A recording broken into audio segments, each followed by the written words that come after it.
Tell me about the title Trespassing. What does it refer to? Why that title? You know, it's really, it's kind of like a pass for a listener to trespass into my life, into my reality.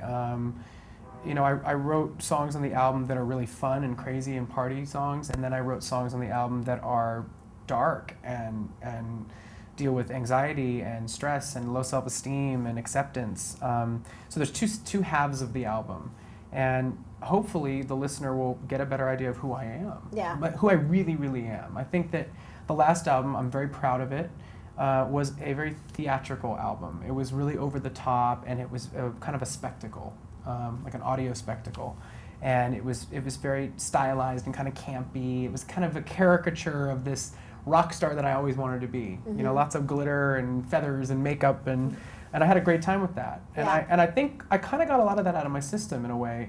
And now I'm able to make music that is for my fans that I've gotten to know over the last year. I've seen them in the audience. And I know who I am now more. So I think, you know, I think as an artist I've evolved, and I think as a person I've evolved, and I think the music will open that door wide open for people. You're talking about some of the inspiration for the album, and you were saying that some of it kind of is like a dark place. Like, how dark did it get for you in your earlier life? I mean, I think everybody, no matter who you are, we deal with like that battle between your light and your dark side. It's a pretty universal thing. I think everybody, you know, has a struggle between, okay, I'm being positive today, or wow, I'm being really hard on myself or hard on other people, or, you know, we always have that dichotomy, and that's what I wanted the album to showcase. You know, there's a lot more than just the guy with the glitter on, you know. I'm a very happy person. I love my friends. I have a great relationship. I wrote about that joy. I wrote about freedom. I wrote about confidence and pride and these great concepts. But with all the highs come lows. You know, there are days where I wake up and I feel like it's an uphill battle. You know, there are days when, you know, there's, you know, people criticizing, or, you know, I've had my heart broken before, or I don't feel good when I look in the mirror, or I have doubts with my career. I mean, everybody has stuff, you know? And it would be stupid and phony to, like, put on the game face and just smile and nod all the time. I just don't think that's real.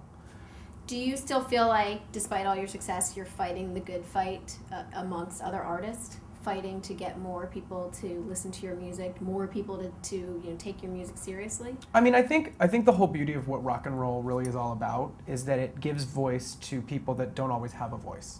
And I think that in many ways I am a specific person in the industry, in the mainstream, that isn't always so heavily represented. So hopefully, just by being present, I'm giving people that are different some confidence and some hope. And also, I think one of my messages on the album is that even though I am different, and even though I'm a bit eccentric, I'm pretty much just like everybody else when it comes right down to it.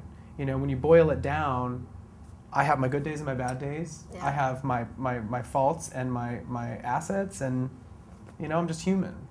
You have a fascinating group of fans because they are so diverse. I mean, you got kind of like the rocker people, and then you've got the gay men that love you, and then you've got grandmas. Like, grandmas love you. Do grandmas like come to concerts and see you? Oh yeah, I have a whole different variety of audience members when I do my shows, and that's again, like, that's part of what makes me so happy about doing what I get to do, is that, wow, look at all these people that have come together that might not otherwise come together. Yeah. Do they all get along at the concerts? From what I can tell. I saw one fight in an audience once, and it was in Italy. Yeah. And I actually stopped the show. It was like during one of my last songs, and this guy and this girl were like pushing each other, and like they started like fighting, and I could see them right in front of me, and I stopped the band, said, "What are you doing?" And it was If I Had You, which was my third single off the album, and it's about togetherness and acceptance and love and unity. And I said, "Do you hear the words that I'm singing?" You know. Yeah, I was like, give each other a hug right now. Yeah. And they actually hugged it out. Aw. It took a little coaxing, but they did. Yeah, it was. I love that you stopped the concert. Well, I was like, what? You're fighting during this love song? I mean, come on.